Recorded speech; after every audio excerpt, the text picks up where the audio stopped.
La parole de Dieu est un trésor inestimable. Ne laisse pas ta Bible fermée. Oh non, non. Lis-la, médite-la, nourris-toi. Lis-la, médite-la, nourris-toi. Bonjour. Seras-tu un âne ou un chien? Vous vous dites, mais quelle étrange question que celle-ci en ce jour de Noël.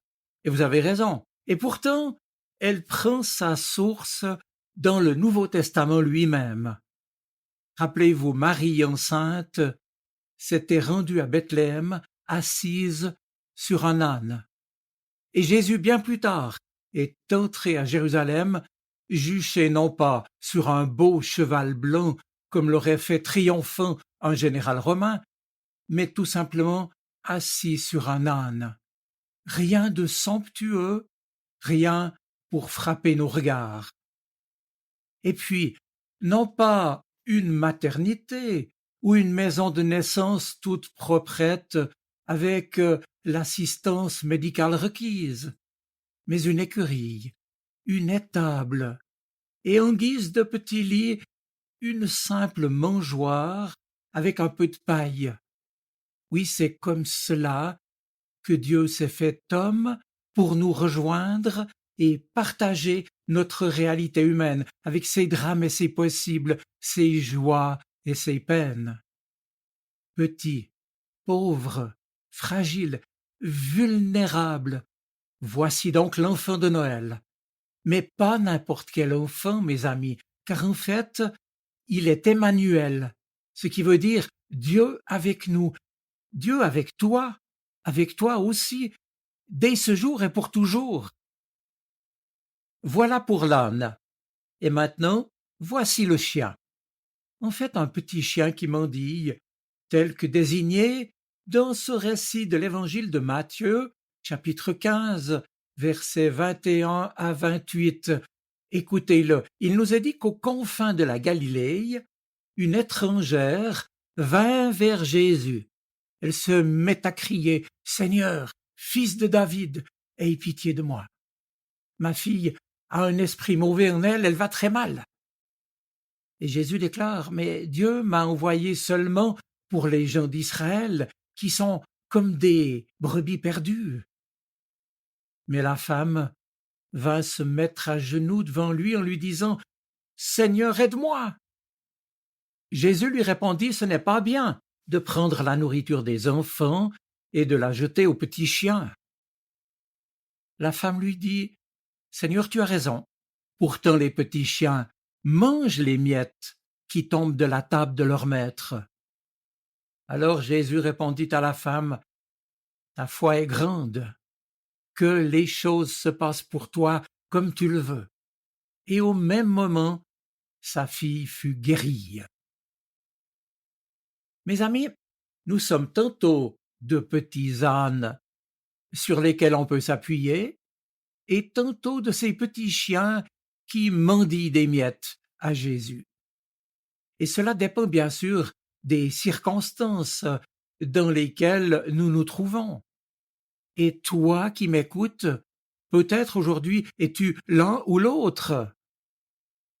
L'âne dans la crèche, qui avec ceux qui y sont rassemblés participe à la joie de la venue de Jésus Emmanuel, qui te réjouit de savoir que sa venue a non seulement modifié la grande histoire de notre humanité, mais surtout apporté quelque chose d'essentiel à la vie et à ta propre vie. Oui, il est lumière et vie, et en ce jour nous offre tout à nouveau de vivre de sa présence et de son amour qui nous transforme et nous donne un avenir et une espérance. Ou bien tu es cette personne qui, au pied de Jésus, saisit l'occasion de lui dire « Seigneur, aide-moi ! Je te présente ce qui me pèse, je te présente ce qui est souffrance, ce qui m'écrase. J'ai besoin que tu interviennes pour moi. Et pour ce que je te présente, en cet instant, dans le secret de mon cœur, que tu vois. Oui, peut-être ne suis-je qu'un petit chien, mendiant des miettes de ta part, mais Seigneur, aide-moi, je te le demande. Il y a fort longtemps, un chrétien rayonnant affirmait ce que je crois personnellement être le plus important à propos de Noël. Écoutez bien.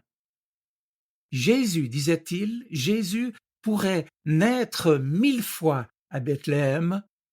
S'il ne naît en ton cœur, cela ne sert à rien. Eh bien, assurément, cet homme connaissait cette autre affirmation de Tertullien, un des premiers théologiens de l'Église, qui a très justement écrit « On ne naît pas chrétien, on le devient ». La formule a beau dater du IIIe siècle, elle est toujours vraie. Or, beaucoup continuent de penser qu'il suffit d'être né dans un pays chrétien ou d'avoir été baptisé bébé pour être chrétien à son tour.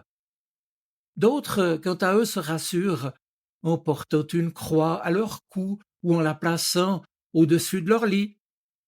Sans compter tous ceux qui se tranquillisent, pourrais-je dire, et sans juger, en allant à l'église au moins une fois par année. Mais en lisant la Bible, je dois bien constater qu'elle n'utilise en fait que 3 fois le mot chrétien, préférant de loin le mot disciple, car il s'agit bien de suivre le Christ, de l'accueillir en soi, de vivre avec lui.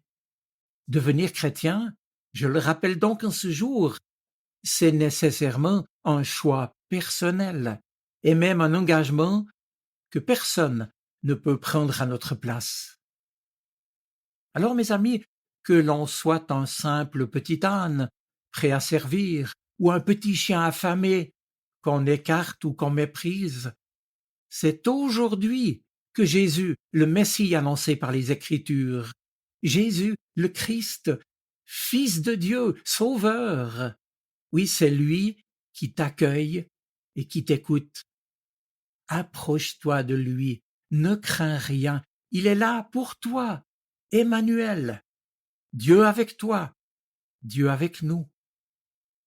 Alors, en cet instant, si tu désires saisir la main qu'il te tend, je t'invite à prier avec moi. Seigneur, je veux bien être ce petit chien qui te réclame une miette de ton amour bienveillant, une miette de ta bonté. Cette miette, ces miettes me suffiront pour retrouver courage. Et je veux croire, Seigneur, que tu ne rejettes aucune demande, aucune plainte, car si tu t'es fait toi-même, petit, pauvre, fragile, vulnérable par amour, l'enfant de Noël, c'est bien pour nous montrer que tu nous accueilles tels que nous sommes et que jamais nous te dérangeons. Alors, Seigneur, je te le dis, Seigneur, aie pitié de moi, aide-moi. Mes amis, c'est maintenant, pour terminer, avec un chant traditionnel ukrainien et en pensant bien entendu à ce pays en guerre, que je vous souhaite un Noël rempli de sa lumière et de l'espérance que la présence dans nos vies de Jésus Emmanuel vient nous apporter. Soyez bénis. Amen.